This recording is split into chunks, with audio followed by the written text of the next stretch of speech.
Veja um polegar positivo, estamos no ar. Começa agora o 38º episódio do Clube da Exame Invest. Sejam todos bem-vindos. Quer saber o que passa na cabeça dos melhores gestores do país, do mercado financeiro brasileiro? Se inscreva no canal, acione o sininho, deixe o seu like. Bruno Lima, venha para a mesa central, que o 38º episódio promete episódio especial e a gente vai saber já já. Seja bem-vindo, Bruno Lima. Prazer, satisfação inenarrável, incomensurável, eu diria quase o quê? Intergaláctica. Que isso? Pô, a gente vai aumentando os termos, né? Eu tô vendo capacidade de improviso. Seja muito bem-vindo. Episódio 38º, episódio 38. Estamos chegando ali, né? Aos poucos, vamos adentrando o segundo semestre do ano 2022. Preços dos ativos financeiros domésticos ainda bastante depreciados, bastante amassados, e começam a surgir oportunidades estratégicas, principalmente no setor de infraestrutura. Vamos falar bastante. Bruno Lima, precisamos falar de infraestrutura. Recebam todos na mesa central Ralf Rosenberg, CIO da Perfin Infra. Ralf, prazer te ver na mesa central do Clube da Exame Invest. Prazer é meu. Obrigado. Seja muito bem-vindo a essa resenha de mercado financeiro, uma resenha hoje de alguma forma até temática. Vamos falar das oportunidades, cenários, desafios de infraestrutura no Brasil. Infraestrutura da forma mais abrangente possível. Como que o cenário macro e micro podem estar proporcionando a todos que estão nos ouvindo realmente oportunidades extremamente interessantes, até históricas, de se alocar parte do seu capital em infraestrutura no Brasil, e como que todos nós aqui possamos utilizar de veículos e tal para também experimentar um pouco dessa alternativa de investimento. Ralf, a gente ainda vai falar muito sobre essa dinâmica e o que está surgindo de oportunidades nesse setor de infraestrutura no Brasil, principalmente de energia, que tem sido realmente um tema em voga, não só aqui, mas no mundo. Antes, o nosso quebra-gelo, Ralf, o que você faz no seu tempo livre? Vulgo, o que você faz no clube, cara? Se é que tem algum tempo livre aí nessa vida pouco agitada de mercado.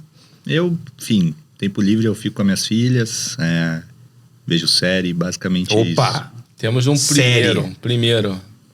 A primeira pessoa que se denuncia logo no início, já de largada, série pra caramba, se prepara que no final vai vir alguma coisa que já capricha, porque lá pro final a gente, antes do quadro de medalhas do clube, ele precisa também já ir se preparando. Uma brincadeira que a gente faz aqui, uma ação na Bolsa Brasileira pros próximos 3 meses. A gente também pergunta dica de série. Em vez de dica de livro, aqui no clube é dica de série. Ralf, o esporte então que vamos registrar, Ralf Rosenberg da Perfin Infra, aqui é cuidar das herdeiras. Exige bastante trabalho, né? Sempre. Pô. 4 filhas? Porra, 2. Calma, cara. 3 ainda. Não, 3. 2 mais uma caminho. Então... A 4 ainda vem. 3 já. Pô, 3 já. Cara, 3 filhas... Pô, já é responsabilidade. Caramba, já teve gestor aqui que passou com 3 filhas. Mais a esposa, né? Porra, e mais a esposa, é verdade. Ô, Ralf, conta pra gente, cara, como é que você para no mercado financeiro? Antes da gente ir para a discussão de cenários, alocações, investimentos, a gente gosta muito de saber curiosidades, assim, como que você veio parar no mercado financeiro? Foi de família? Sempre quis? Foi sem querer? E acabou gostando? Bom, eu me formei em administração e o meu avô, enfim, ele veio materno, né? Na verdade, ele veio para o Brasil durante a guerra e ele acabou sendo um investidor do mercado de ações aqui no Brasil e fez algumas coisas importantes dentro do setor petroquímico e tinha uma participação em Petrobras, etc. Então isso acho que foi sempre uma coisa que me deu um indicativo, mas quebrou tudo no fim. Ele veio de onde? Ele veio da Alemanha. Então acho que esse foi um dos drivers que me motivou a estudar o mercado de ações, etc. E eu sempre comecei trabalhando em ações e até mudar para a parte de infraestrutura foi isso sempre que eu fiz, né, em diferentes lugares. E buscando sempre especializações que pudessem me adicionar e complementar o que eu entendia que eu tinha de gap que seria importante para a carreira. Pô, começa em que ano? 2002, por aí. Nossa, só 20 anos. Vai, cara. E aí você já começa, porque na verdade quando eu conheci o Ralf... Na verdade, 2001, 11 de setembro eu estava estagiando numa corretora. Nossa, aquela data que todo mundo sabe onde estava, que Boa horas estava, como estava. É isso aí. Infelizmente. Porque quando eu conheci o Ralf, ele nem morava em São Paulo, cara. Tava no Rio, cara. Pois Tava é, né? paulistano Você fez perdido um no Rio. contrafluxo, né, cara? A gente traz, hoje em dia, realmente muitos cariocas que vieram pelo mercado, saíram do Rio de Janeiro, hoje estão em São Paulo. Você, na sua experiência, você fez a contraponte, né? A ponte aérea inversa. Você foi lá pro Rio, você é paulista e foi lá pro Rio, abriu uma asset. Enfim, foi, na verdade, o embrião da Perfin, né? Não, na realidade, quando eu fui pro Rio, eu fui trabalhar depois que eu tinha saído da Perfin, antes dela ser da nossa, né? Enfim, eu comecei no Santander, trainee, depois fui pro Safra, depois saí, fui pra própria Perfin, que era um capital proprietário de 2 sócios, do Léo e do Luiz Perego.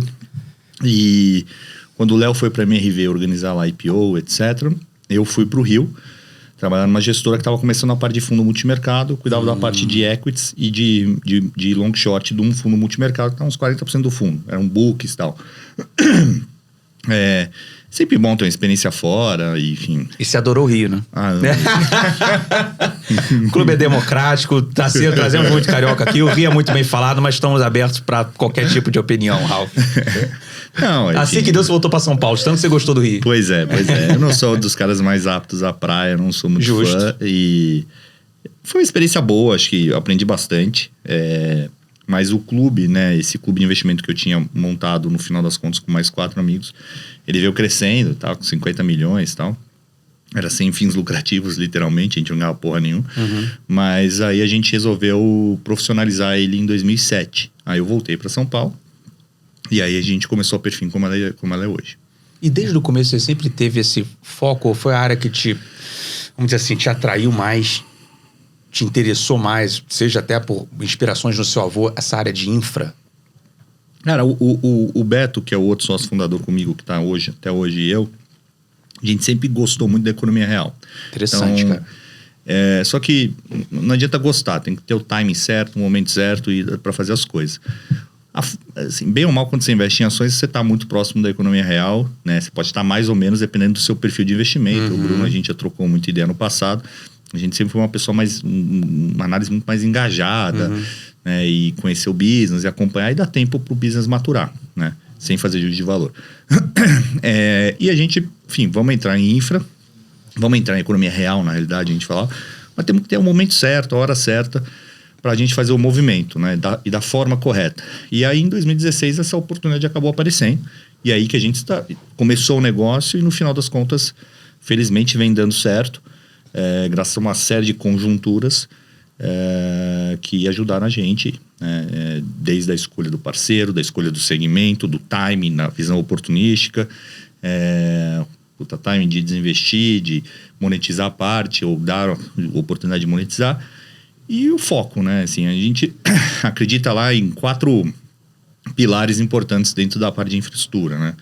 Uma é a questão de foco, a gente tem que ter muito foco no que a gente está fazendo, por isso que a gente começou, quando a gente entrou em infraestrutura em 2016, no segmento de transmissão, que dentro de infraestrutura como um todo no Brasil é o menos arriscado, né? Então, o tema infra pode ser muito amplo, pode ser muito abrangente. A gente pode estar falando de aeroporto, pode estar falando exatamente. de linha de metrô, podemos estar falando de transmissão de energia.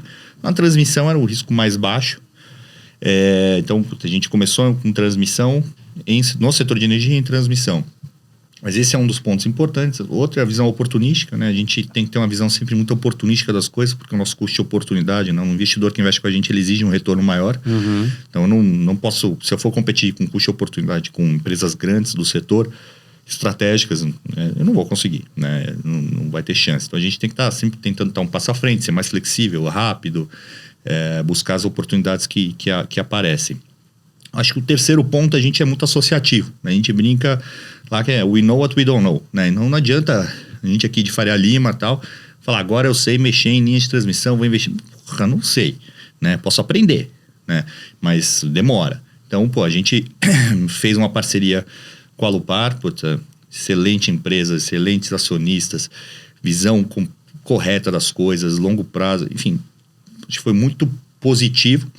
Desde então a gente vem participando de transmissão com eles, vem dando super certo, graças a Deus. E o quarto ponto é um alinhamento sócio. A gente investe o nosso capital lá, estamos super alinhados, não tem nenhuma diferença de FII, nada com os nossos investidores. Então, se der errado também, né? A gente tá junto. Mas vamos sofrer também. Recapitular aqui os 4 pontos que eu não peguei o segundo. O primeiro foi foco. Foco associativo, oportunístico e o alinhamento. Perfeito. Quer falar alguma coisa? Não, o que eu ia perguntar sobre essa parte de infra, assim, porque você falou que até então a Perfin ela era uma casa muito parecida com várias outras assets, né? Você tinha a parte de wealth management, você tinha a parte de fundo mais líquido, equity, enfim. E aí você comentou que em 2016 vocês começam a olhar de forma mais focada a parte de infra. Cara, se você puder trazer pra gente um pouco o que levou vocês a fazer esse movimento, e se você puder traçar um pouco de paralelo daquele momento em termos de rentabilidade dos ativos, oportunidade em relação a hoje, porque a gente estava vindo naquele período pós-MP 579, enfim, tinha muita coisa ali desancorada em termos de previsibilidade, retorno. Como é que você está enxergando um pouco desse paralelo e por que do movimento lá atrás? Né? Não, excelente ponto, Bruno. Olhando o cenário macro, é muito parecido com o que a gente está vivenciando hoje. Tá? Porra, a Selic estava 14, né? A NTNB estava 7, hoje está 13, a Selic 13 alguma coisa, a NTNB está 6 e alguma coisa, enfim. Então a gente está com o cenário macroeconômico, né? Olhando, era pré-impeachment, agora a gente está pré-eleição, que, não deixa de ser uma transição, mudança de governo. Tem seus impactos, tinha tido a MP 579 antes, né? Enfim, mas acho que já tinha até amenizado um pouco, mas o próprio governo Dilma estava mudando muitas coisas ali em relação à forma de atuar no setor elétrico, proativamente, positivamente, né? Mas, apesar de todas as coisas que aconteceram no passado. Então, olhando a conjuntura passado e hoje, ela parecia semelhante. Né? O que mudou? Por que a gente acabou entrando? Como eu te falei, a gente sempre teve a vontade de investir na economia real. A gente fez ali como uma visão também oportunística como produto para casa, complementar, porque a gente achava, a gente olhar do leilão de abril de 16, né? O primeiro leilão que a gente participou de transição foi em outubro de 2016. Né? Ia ser agosto, aí foi prorrogado para outubro. O leilão de abril de 16, né? Foi sem desconto quase na receita, né? Da transmissão. Os retornos que a gente modelava simplesmente ali, como public equity, que não é completamente diferente de como se modela num projeto de project finance, etc. Davam retornos extremamente altos.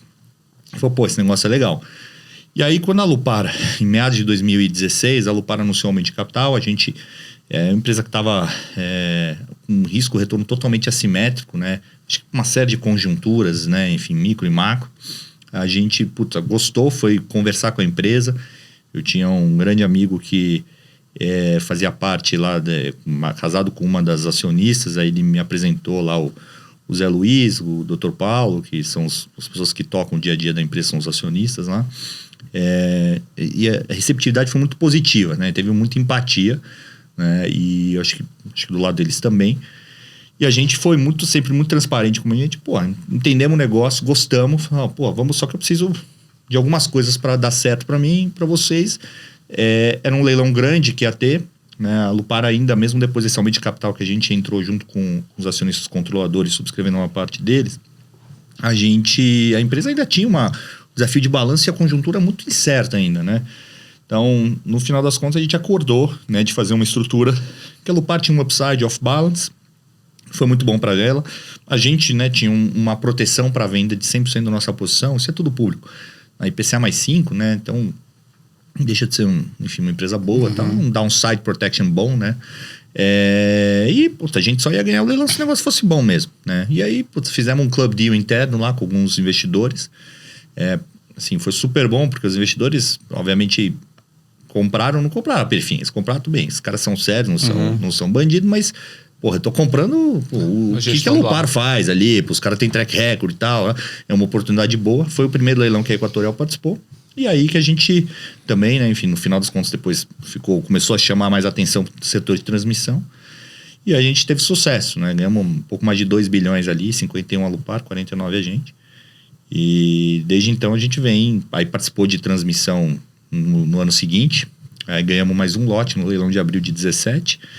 E aí a gente foi atrás de 2 lotes que tinham impacto no leilão de outubro de 16 que a gente ganhou. Aí a gente comprou esses 2 lotes, que estavam uma empresa que estava mais em dificuldades ali.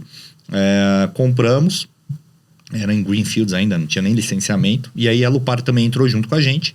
Desenrolamos lá, tinha uns burocracias ali com outro player que estava em segundo, enfim. Mas conseguimos resolver isso. E aí a gente ficou com um portfólio de 5 ativos.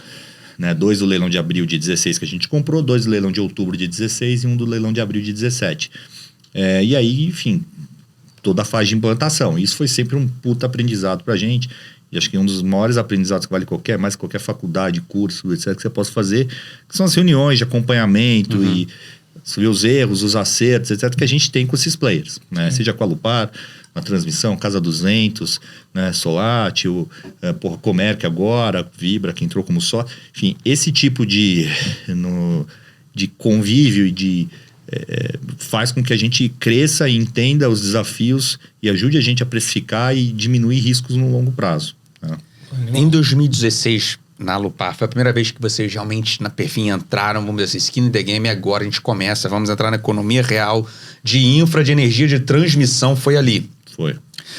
Porque assim, os paralelos macros em termos de preço, ou o que está nas expectativas na formação de preços aí de ativos no mercado, realmente assim, os paralelos são muito claros, assim, né? De níveis de juros, de níveis de prêmio de risco que estão se cobrando agora com lá. Não vou entrar no mérito se faz sentido ou não, você tem externo, você tem... Mas a foto está muito parecida com os níveis de aversão a risco ou aversão a Brasil, que se teve em 2016. Lá você vê a sua oportunidade dentro do nicho de transmissão.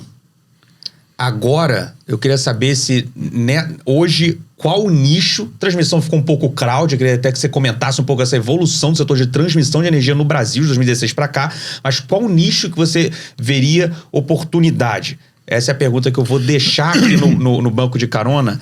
Antes, só para comentar quem está ali em skin in the game, como vocês entraram na Lupar em 2016. Qual a experiência? Eu queria ouvir, aproveitar a oportunidade de perguntar a um investidor da economia real nesse setor de infra, que depende muito de marcos regulatórios, depende muito de previsibilidade e regras de jogo e cumprimento de agências do governo. Como que está sendo essa experiência de fazer esse tipo de investimento, participar desse tipo de empreitada no Brasil? A gente escuta muito e tem muito ruído também. Como que o Brasil está evoluindo quanto a isso? E como que ciclos eleitorais assim são importantes, são determinantes, não são? Porque também estamos num ciclo eleitoral em 2022, Ralf. Essa seria a primeira pergunta, deixar a outra para o final. Tá. Começando de trás para frente aí. Acho que ciclo político, ele influencia, né? Enfim... Uma vez eu escutei num investidor de fora, num fundo francês grande de ações e macro, e ele falou assim, vocês brasileiros, o cara era gringo, ele falou, vocês brasileiros tendem a, vocês estão olhando a cozinha de perto, vocês ficam super otimistas ou super pessimistas, porque vocês não estão olhando, você não está se comparando com a Rússia, ou com a China, ou com o México, ou com os outros países da América do Sul. Então, você tende a superestimar quando está tudo bem e ficar muito pessimista. Interessante. Né, quando está tudo mal. Na parte de infraestrutura, não é diferente, né? Acaba tendo isso. O ponto é que você tem movimentos estratégicos, né? Então, no final das contas, quando a gente olha os ativos de infraestrutura, os nossos fundos são fundos de 15 anos, né? Pode renovar. Então, a visão tem que ser uma visão de longo prazo. E uma coisa que é importante, quando a gente faz esse negócio com parceiros, a forma de não dar problema, porque eu posso estar fazendo negócio com você, só que e os dois serem super honestos, super certos, corretos. Só que se você tem uma visão de 3 anos e eu tenho uma visão de 15 anos, vai dar besteira, né? Porque você tá com uma agenda, né? E não é... Aí dá conflito, né? Então, a forma que a gente tentou sempre se colocar, e graças aos nossos investidores a gente conseguiu isso, né? O passivo nosso foi muito parceiro em tudo que a gente sempre quis fazer. Senão a gente não conseguiria ter feito todas as coisas que a gente fez. Foi que eles deram a confiança pra gente e entenderam que a gente precisava de uma visão de longo prazo, né? Precisava ter esse alinhamento de longo prazo com os nossos sócios, né? Para não criar conflito de interesse. Nosso objetivo sempre com a investida, né? Se a investida está indo bem, o meu investidor vai ganhar dinheiro e vice-versa, né? Se a investida, sim, se eu começo a ter interesse diferente do que o da investida, aí começa a surgir os conflitos e aí as parcerias vão embora. Então, a gente tem que ser sempre muito transparente com tudo isso. E a forma que a gente veio lidando sempre no tempo com os investimentos foi assim. A gente tem que estar sempre muito atento o cenário eleitoral, o cenário macro, ele influencia muito na janela de evento de liquidez. Eu não gosto nem de falar de desinvestimento, porque não necessariamente é um evento de... O evento de liquidez é um desinvestimento. E aí, mercado emergente tem a máxima. Você não perde janela de oportunidade, né, de mercado. Né? Então, a gente, como gestor, tem que estar muito ativo nisso e tem que negociar bem com os nossos parceiros para a gente poder ter essa flexibilidade de buscar os eventos de liquidez quando para os nossos investidores. E aí ele vende se ele quiser, se não quiser. A gente tem casos que às vezes tem que vender, mas a gente tem que ter a flexibilidade de estar buscando ativamente sempre os melhores janelas de criar eventos de liquidez. Não quer dizer que para o cara que está comprando é ruim, né? É só que olhando sobre a ótica daquele ativo, na precificação, que o cara entrou no ganho de capital, é uma boa oportunidade. O cara que está entrando, né, se o cara está entrando com fundo de renda, como investidor, né, ele tem o ganho dele, obviamente, provavelmente de-risked, né, porque o ativo já maturou, já fez.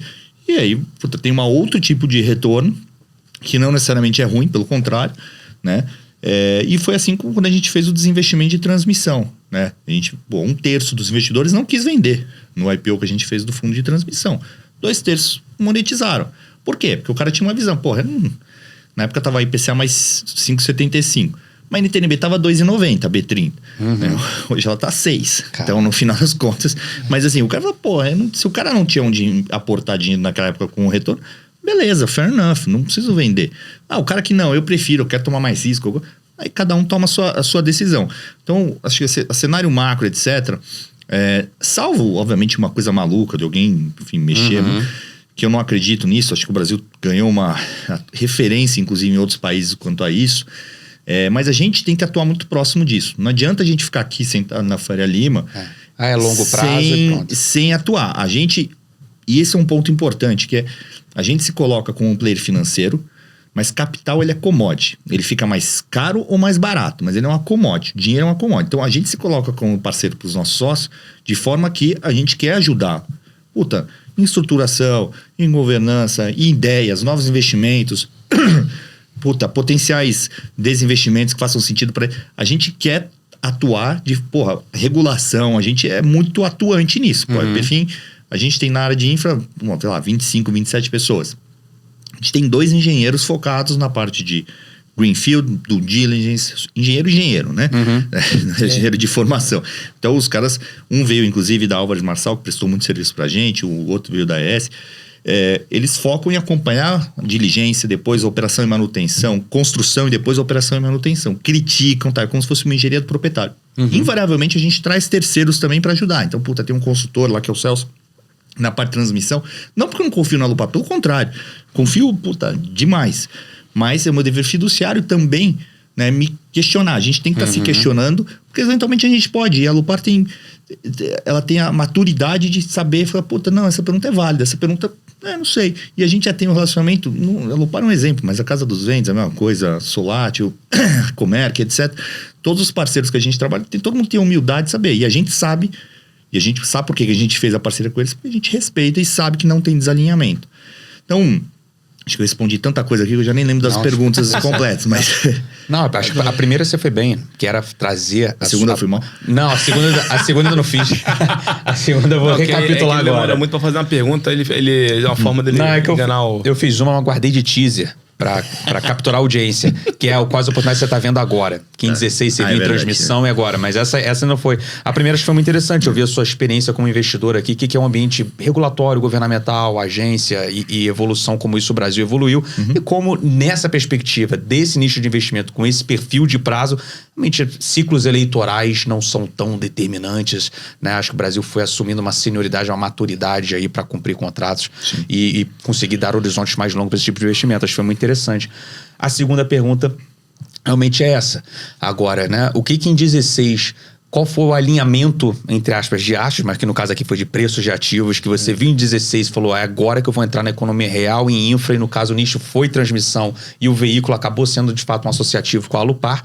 Tá acontecendo alguma coisa agora? Qual seria o nicho que você está começando a observar com esses preços mais amassados, mais historicamente depreciados que o Brasil está passando? Brasil e mundo, né? Mas o Brasil está passando. Mas eu acho que só para concluir, né? A disparidade de ativo público versus o ativo listado. O não listado e o não listado, né? Acho que vamos lá. Transmissão, a gente até participou do leilão 2 semanas atrás, foi um consórcio, Alupar, Equatorial e nós. A gente imaginava que pudesse acontecer isso. Não igual, mas parecido com o que foi 2016. Passou mais longe assim, cobramos o pênalti na arquibancada para dar nem para escanteio, foi para lateral. Boca contra o Corinthians, não foi? Aliás, qual é o seu time, Ralf? São Paulo. Putz. Eu já tava preparado pra falar putz, qualquer time que fala. Não, mas que teve uma disputa de pênalti agora. Eu tô viajando, que eu não acompanho muito. Teve Libertadores, disputa de pênalti, e o Benedetto bateu esse pênalti aí que você tá falando. Desculpa. Como bom São Paulino, eu só acompanho quando chega na final. Eita! Ou seja, não vê futebol há 10 anos. Por aí. Perdemos todos os São Paulinos na audiência agora. São Paulinos voltem pro clube. Brincadeira. Tá melhorando, mas enfim. Então, assim, transmissão, no final das contas, eu acho que, infelizmente... 2016 tinham 3 players, né? Alupar, CETEP e Taesa. De lá pra cá entrou Equatorial, Energisa, Engie, Copel voltou, Neoenergia, entrou, enfim, Tendiano entrou, né? Assim, dificilmente você vai conseguir reinvestir. Bom, aqueles níveis esquece, que era um negócio completamente irracional. Você, 20% de retorno real numa transição. Dificilmente isso se repete, óbvio. Mas mesmo no retorno que a gente espera, acho que dificilmente isso vai acontecer, tá? Porque diferença de premissas e tal. Então, transmissão acho que não quer dizer que os caras que estão ganhando estão perdendo dinheiro, mas eu acho que é um nível de hurdle e talvez não. E com certeza nível de risco que os players assumem vis-a-vis o que a gente coloca na nossa conta. Mas cada um tem aquele negócio de ser oportunístico. Se eu for competir em custo de oportunidade, eu não vou conseguir. Tem algumas estratégicos que estão mais alinhados com a gente, outros não. Onde eu acho que tem oportunidade, eu acho que o ponto que o Bruno colocou, né, de diferença entre valuation de public equities, com valuation no setor de utilities como um todo e no setor de usos estratégicos, ativos prontos, com certeza existe. Se a gente quiser comprar um ativo pronto de energia hoje, mais, sim, é que você não vai estar comprando controle, né? Mas é mais fácil comprar public equity, se for o retorno wise. É que o cara tem que comprar controle, aí são outros 500, aí também o cara de public equity não sei se venderia. O melhor exemplo foi esse, recente com a Ômega, né? Um puta deal que a Ômega conseguiu fazer com a Actis, também um baita investidor de referência, pagou um bom prêmio, né? Acho que foi mais de 30% de prêmio para a parte secundária, né, que ele comprou no mercado, mais um aumento de capital que era 60% de prêmio, pelo que eu entendo, 60% de prêmio vis-a-vis o preço que estava no mercado. Então, isso mostra um pouco, se você pega os valuations que foi Ecoenergia, o que a Equatorial pagou, e a Equatorial é um excelente alocador de capital. Mas você compara com o preço que estão negociando ações em public equity, tá errado, mas obviamente a Equatorial comprou o controle, faz sentido para eles na estratégia de ser uma empresa totalmente verticalizada. Dito isso, tirando obviamente essa arbitragem que existe em algumas empresas de public equities, de novo, como investidor, ok, mas como controlador, você não vai conseguir comprar o controle da antiga CESP, né, da Auren, ou da Engie, ou da Eletrobras, enfim, assim por diante. Mas, dentro do setor de greenfield, de infraestrutura, acho que saneamento com certeza tem um backlog enorme, vão ter diversas oportunidades, mais ou menos. Infelizmente, a regulamentação ainda é estadual ou municipal, ela não entra no nível federal como é o setor elétrico, e infelizmente ainda tem muito município e governo que ainda pressiona para não fazer um movimento de privatização, que é um negócio óbvio que tem que ser feito para melhorar, porque os estados e municípios não têm capacidade financeira. A lei que foi aprovada ajuda nisso, dá um push para acelerar esse processo. Ano passado a gente participou de SEDAI. É isso que eu ia perguntar.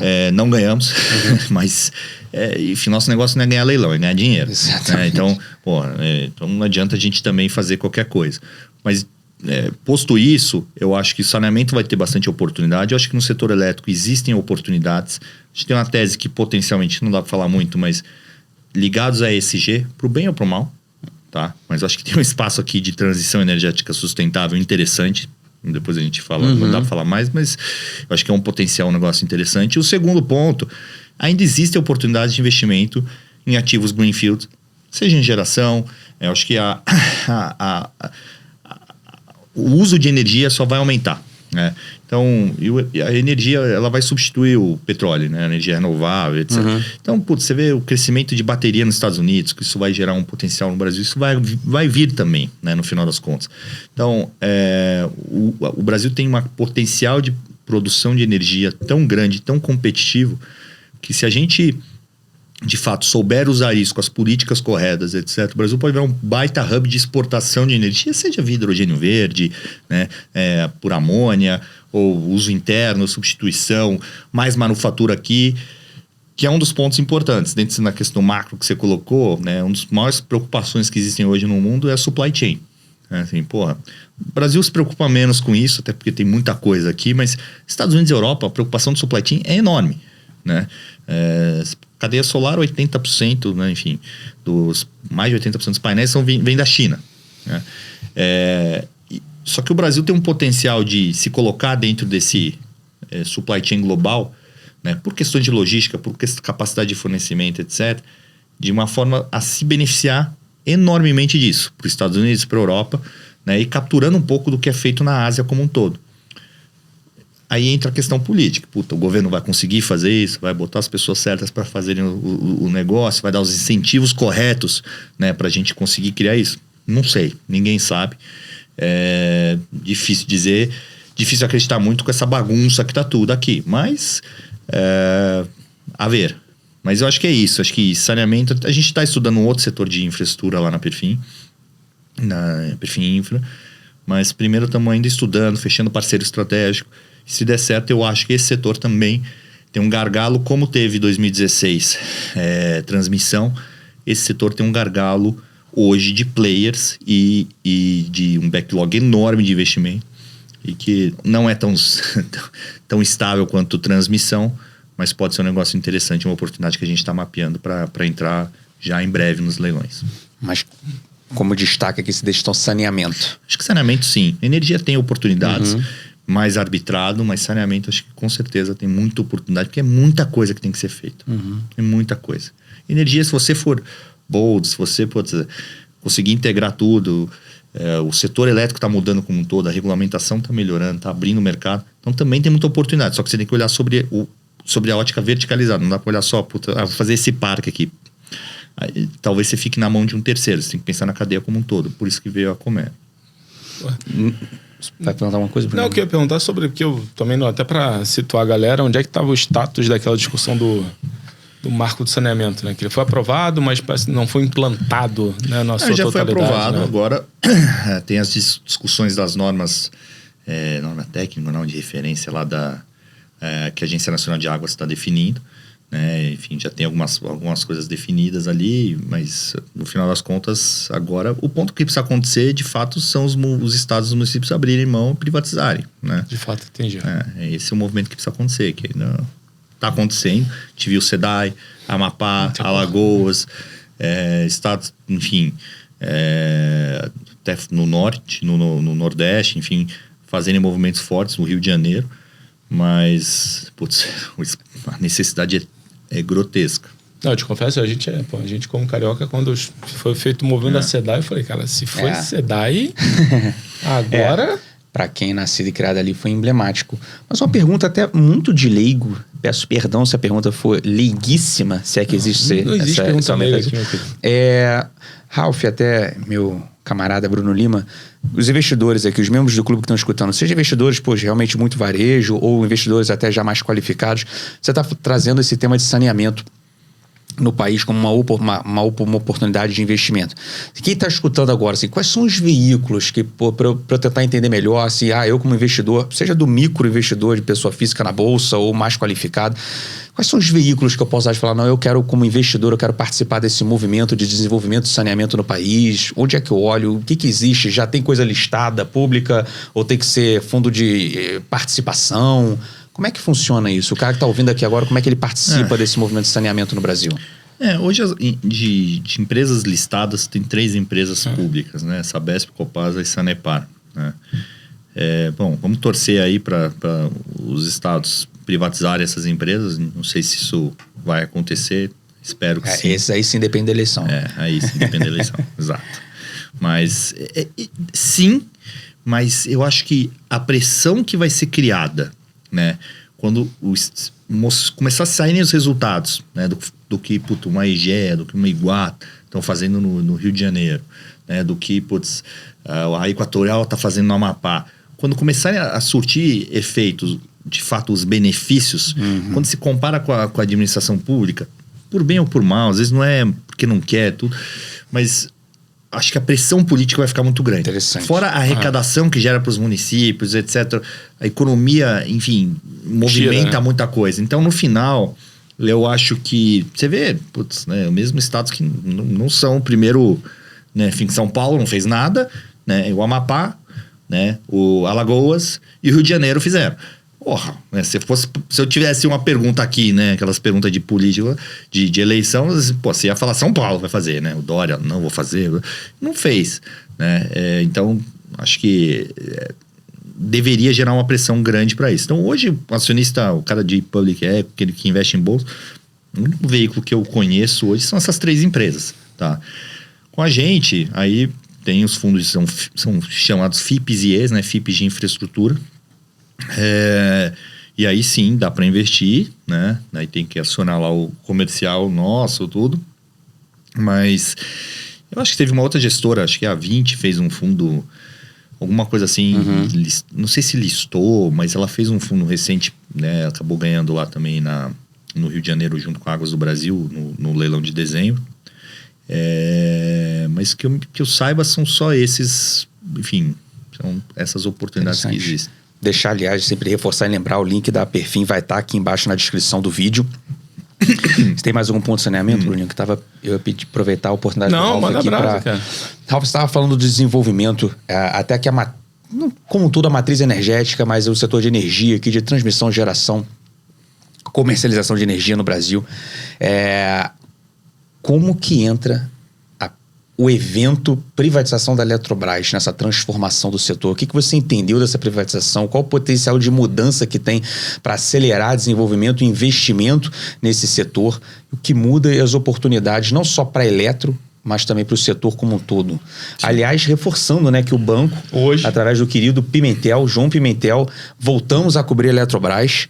Saiu hoje, se não me engano, o preço-alvo do departamento de pesquisa, de research do banco, se não me engano, R$62, Bruninho, mais de 41% de upside aí para a Eletrobras listada na Bolsa. Não sei se você concorda, se gosta de Eletrobras, né? Mas enfim, primeiro começar com essa privatização da Eletrobras e o desenvolvimento do setor aqui no Brasil. Não, eu acho que, enfim, tá todo mundo de parabéns que participou no processo. Com certeza é uma coisa, acho que, emblemática para o país. Tem suas particularidades, né? Enfim, a MP, porque, enfim, o projeto de lei que aprovou tem seus jabutis ali, mas não vou ficar entrando nisso, mas acho que o benefício, com certeza, para o país, acho que vai ser muito bom. Acho que, no final das contas, né, existe muita oportunidade de melhoria dentro da Eletrobras, e acho que um ponto importante é a capacidade de investimento que a empresa vai ter, né? Então, ela vai ser um cara que vai provavelmente racionalizar bastante o portfólio dela. A alocação de capital. E vai virar um player, assim como a gente tem alguns players europeus, né? Você tem uma Enel. Acho que a Eletrobras tem todo o potencial de ser uma empresa que vai estar crescendo no Brasil, vai estar fazendo bastante investimento, mas também potencialmente se internacionalizar. Acho que tem muita coisa para olhar internamente, né? E ajudar, né, a questão do país de usar melhor seus recursos, ajudar na regulamentação como empresa líder, né? Ela hoje é a maior empresa privada do setor de energia do Brasil, sei lá, 3 vezes maior que o segundo player, né? Então ela é muito grande, tem um potencial de investimento, uma alavancagem sob controle, geração de caixa. Agora vamos ver quem vai ser a nova gestão, né? Enfim, tem uma chapa aí de conselheiros que super qualificada, que acho que vai tomar a liderança ali.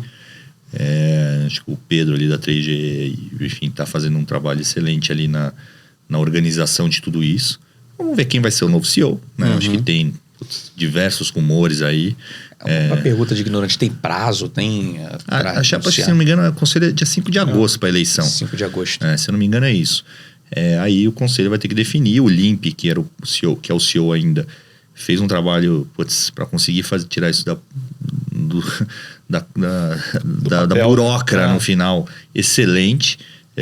Acho que realmente fez o pessoal, o CFO lá, Vira, enfim, todos fizeram um trabalho muito bom. E agora é ver o que vai ser para frente. Mas eu acho que a empresa bem gerida, com oportunidade de redução de custos que ela tem, melhora na questão dos passivos que ela tem, venda de ativos não core, aquisição de ativos core, usar ela pode ser o grande impulsionador dessa questão do hidrogênio no Brasil, ajudar nas regulamentações. Tem um espaço enorme aqui. É muito legal ver o que pode ser feito com a empresa. Não, e para o sistema também, como um todo, né? Você tira subsídio, né? Aquela venda, né? Você descotiza a venda, a empresa vendia energia subsidiada, não tinha sentido. Então, você tem um benefício também no sentido da própria... para o sistema, né? De uma externalidade positiva para o sistema como um todo. Mas, tô olhando ali, tá um reloginho marcando. Liminha tá até calmo. Liminha tá calmo, rapaz. Liminha voltou das férias outro. Sussa, tô até sentindo falta daquela pressão dele. Aquelas pancadas no vidro aqui que ele jogava, vai ficar outro homem aqui pra gente, ó lá. Mas chegou na hora, chegamos a alguns momentos cruciais, né? Sim, eu vou só para adiantar pro Ralph, para ele poder ir pensando, para não ser descortês. Rafa, a gente tem algumas brincadeiras aqui no Clube Quadros, vamos dizer assim, que o momento deu bom, o momento deu ruim, só para você ir preparando, aproveita que você já tomou sua água pro momento deu ruim, que enfim, na nossa, já me colocar como gestor aqui, né? Na nossa carreira de gestor. No gestor a gente recebe aqui, a gente gosta muito de explorar esse momento que é possível já ter tido na sua história ou não, aquele momento deu ruim, aquele momento que você se dedicou pra caramba, seja investimentos líquidos ou não líquidos, que você teve uma convicção muito grande e você realmente foi grande e se machucou, deu prejuízo, custou, mas gerou um aprendizado. Enquanto você pensa aí, pega aí os seus 21 anos de carreira, se já aconteceu alguma dessa aí para você compartilhar aqui com a gente, só ia fazer uma pergunta até de curiosidade do próprio business da Perfin, assim, juntando lá com o primeiro dos 4 pilares que você compartilhou com a gente aqui. O primeiro foi foco. Hoje, como é que você está distribuindo esses focos na Perfin Infra, assim? Você ainda continuou com foco em transmissão, foco em saneamento é um claro aqui, já tem alguma outra vertente ali que está focada em algum... Como é que está essa organização da Perfin Infra? Então, na Perfin Infra a gente, acho que são umas 24, 25 pessoas, e a gente se divide em bom, eu coordeno a parte de infraestrutura, né, mas a gente tem um núcleo que a gente tem uma advogada, que é a Camila, que ajuda todo societário, fez todos os dias pra gente desde 2016, aí a gente trouxe ela do escritório. Tem a Carol, que é a CEO da empresa, e tem o Hugo, que é o financeiro, né? O que acontece? Aí a gente tem o time de investimento, né, que tem o Lucas, o Rodrigo, o Sarti e o Shinohara. Então a gente divide em cluster, em caixinhas ali. Então tá olhando mais transmissão, o outro tá olhando mais térmica, o outro tá olhando mais solar, o outro distribuído, enfim, a gente se divide ali, né? Sempre tô junto com eles nisso. Tem o Gustavo, que veio para ajudar no saneamento, ele tá focado só no saneamento. Foi CFO da Sanepar, CEO da Iguá, uma excelente expertise, um know-how no setor. E a gente tem os 2 engenheiros que eu mencionei, que ajudam na parte de diligência, tá? E a gente tem o time daí de front de investidas, né? Que embaixo do Hugo, no financeiro, o Hugo, carreira de Odebrecht e tudo, limpinho, mas fez um excelente trabalho lá, e hoje ele ajuda a gente na coordenação do financeiro. Embaixo dele a gente tem umas 4 ou 5 pessoas, né? Tem a Ayla, o Renato, enfim, Gabi, que ajudam a gente a controlar as investidas, porque é muita SPE e etc. Então a gente não take for granted tudo, então a gente tenta validar, discute, acompanha o que está sendo feito nas investidas e aí valida com o que a gente tinha no nosso business plan junto com os analistas de investimento. Tá? Então, a gente se divide dessa forma. Então, normalmente quando a gente vai entrar no negócio, esse negócio novo que a gente está olhando, é o Lucas, eu, né? Mas aí o jurídico, a Carol e o Hugo que participamos. Então, ou aí, acompanhamento de comércio, aí tá o Shinohara, tem eu, a Carol, a Camila no parte jurídica quando precisa, o Hugo também na parte de dívida, de seguros, etc.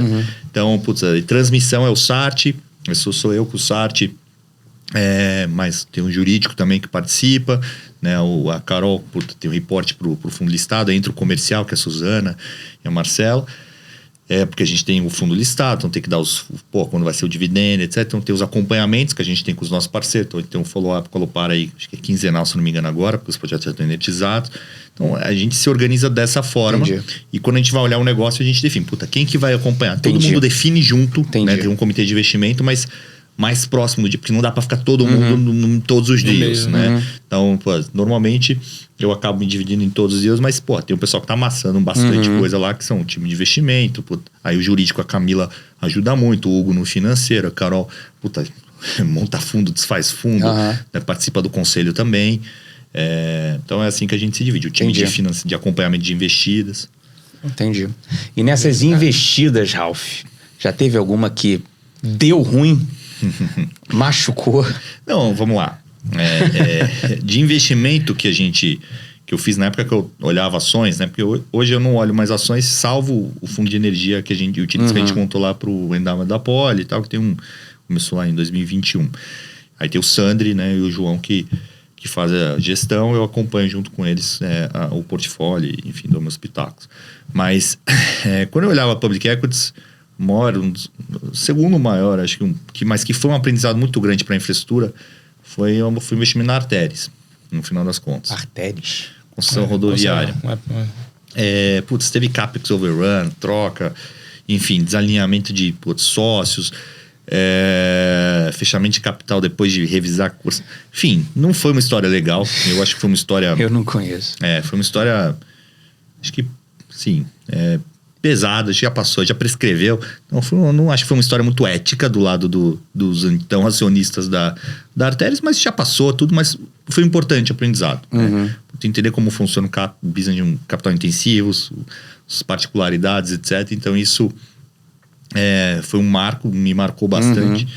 Teve um outro aí que o Bruno e eu, a gente dividiu, mas a gente... De qual setor? De só setor. Melhor não vai lá. Melhor não vai lá. Mas também foi aprendizado, mas ali não teve, acho que sacanagem, foi erro normal e acontece. Então isso na parte pública. Na parte de infra, recentemente a gente teve lá, enfim, acabamos já vendendo o ativo, tudo, mas deu um susto, né? A gente comprou um ativo de spread de transmissão e deu um susto na gente ali quando estourou o transformador na Amapá. A gente estava com mais uma outra gestora e aí apagão na cidade, envolve regulador, a gente obviamente se envolveu, foi super solícito e tentou resolver, mas no final das contas é um ativo que já vinha com problemas no passado. A gente entrou e pegou o negócio, explodiu na nossa mão, literalmente. Mas acho que fizemos uma gestão de crise, o CEO que estava tocando a empresa fez um excelente trabalho junto com o time. Conseguimos aí também, enfim, não vendemos pelo preço que a gente queria, mas foi um bom investimento, dado o cenário, sei lá, enfim, foi um bom investimento, e para o comprador também vai ser um excelente investimento aí, dado o potencial de crescimento e o preço que ele comprou. Então, acho que todo mundo saiu feliz apesar dos pesares. Entendi. Legal. Um em investimentos mais líquidos, outro em líquido. E o análogo, algum momento deu bom? Eu acho que você já passou aqui e falou nele, mas... Eu acho que tiveram alguns bons, felizmente. Mas acho que o primeiro enfim, né?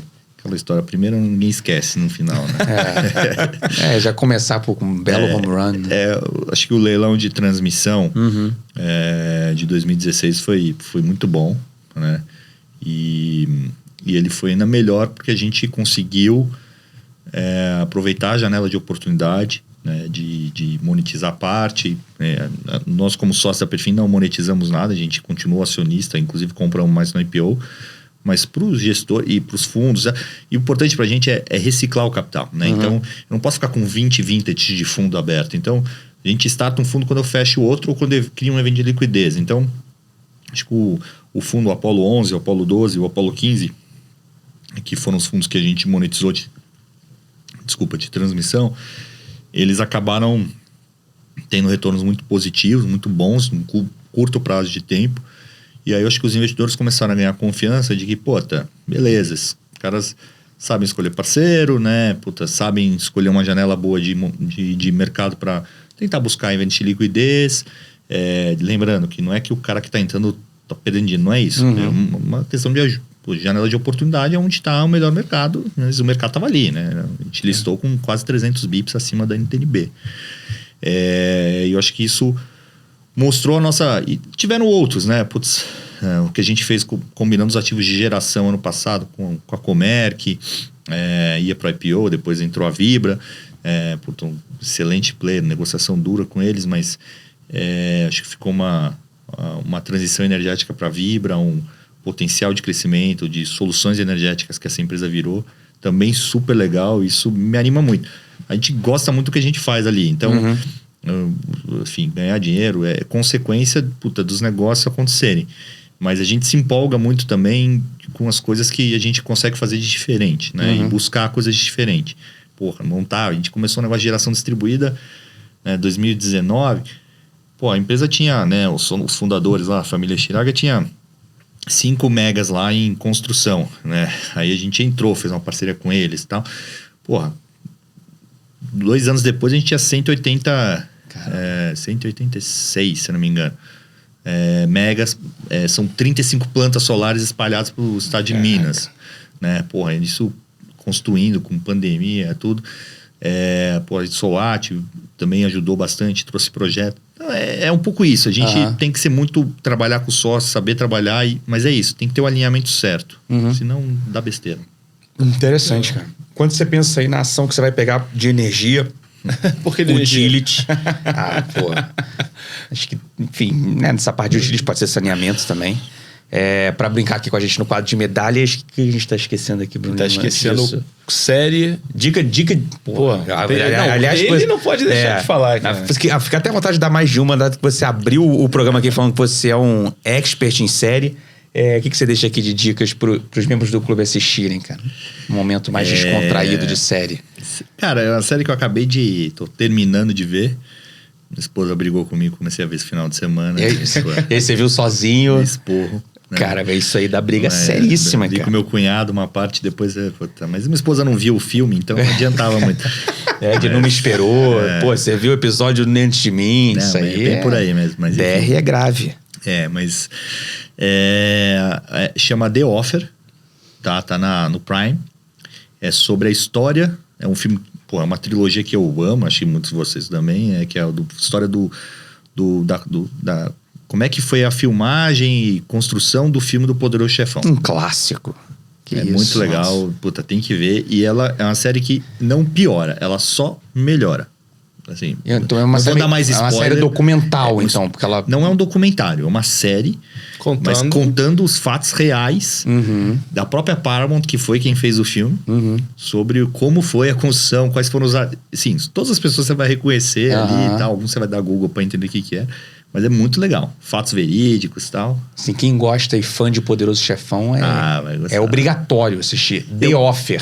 Vale a pena. Vejam que vale a pena. Bacana.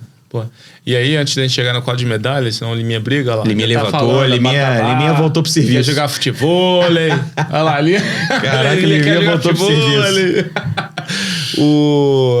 Cara, pessoas que te influenciaram ao longo da vida, eu imagino que você passa um pouco pelos sócios também que você teve, essa galera da economia real, mas sem, obviamente, ficando já, né, fazendo aqui...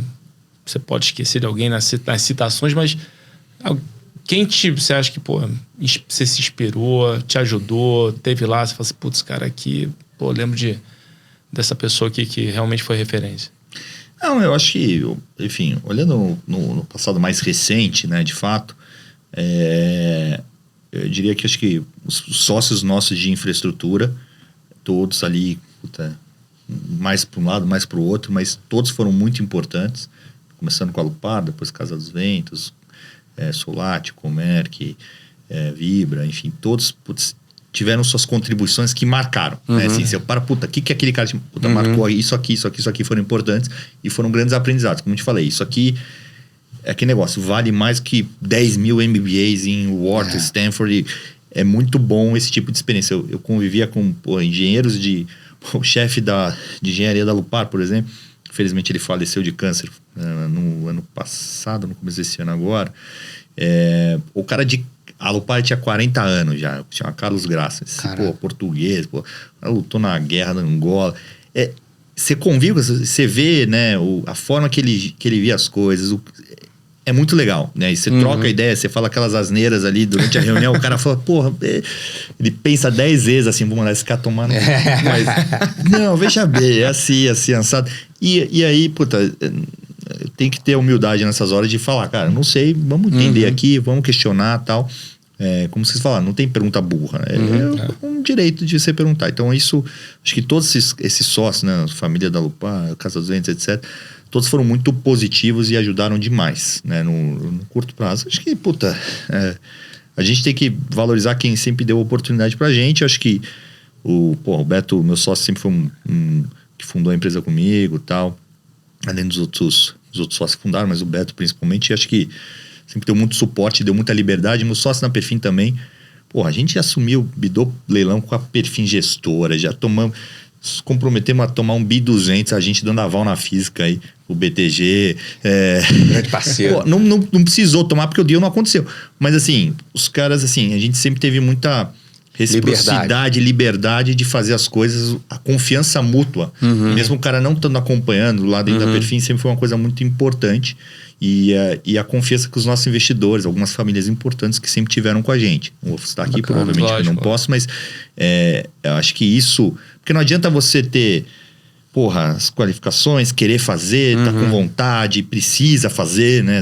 No caso aqui também precisava fazer as coisas... Se você não tem oportunidade. Então a gente tem que valorizar muito quem dá a oportunidade pra gente. E aqui no caso, sem ser piegas... essas coisas a gente não pode esquecer. Seja os parceiros de infra que deram a liberdade para um cara que nunca tinha feito, uma gestora que nunca tinha feito infra e tal. Os caras, não, vamos lá, esse cara parece legal. Assim como os caras que acreditaram, que botaram dinheiro com a gente, os sócios que deram liberdade. Te empoderaram para fazer Exato. isso. Então acho que isso a gente não... Enfim. Bacana, cara. Legal demais. Ralf, para encerrar, qual o papelzinho que você deixa aqui na mesa central do Clube da Exame Invest para brincar com a gente no quadro de medalhas? Vocês falam 3 meses, é isso? 3 meses, aí no caso aqui, né? Uma particularidade pra você. Tem que ser líquido, tem que estar na bolsa de valores. Então, enfim, setor de utilities aí, o que você pega pra... assim, dado o prazo, assim... Não, pra 3 meses... Você fala 15 anos, legal, bacana. Agora você vira 3 meses aqui pra brincar com a gente. Não, mas, assim, se é pra olhar num prazo desse e tudo, eu acho que Eletrobras, eu acho que é um papel que vai ter news flow positivo. Bacana. Acabamos de lançar, voltamos a cobrir Petrobras, Jump, Eletrobras. Perdão, Eletrobras. Petrobras acho que nem tanto. Não, essa tentei forçar, aquela vai que cola também. Mentira, Eletrobras. Acho que bacana, cara. Boa. Bacana. Pode registrar aqui então Eletrobras. Quadro de medalhas do clube Ralf Rosenberg. Se der errado, você cobra o Pedro Batista. Não, aqui, se der errado é longo prazo, bicho. Não tem problema. Passa os 3 meses. Fica pras filhas. Passa os 3 meses. Ralf Rosenberg, CIO da Perfin Infra, cara. Muito obrigado por ter participado dessa resenha aqui com a gente no 38º episódio do Clube da Exame Invest. Obrigado a vocês, pessoal. Bruno Lima. Só agradecer. Bom pra caramba. Papo bom pra caramba. Nos vemos no 39º, na próxima semana. Estaraloemos lá. Cara. Bicho, que mesóclise. Você até quebrou aqui meu encerramento. A todos um grande abraço.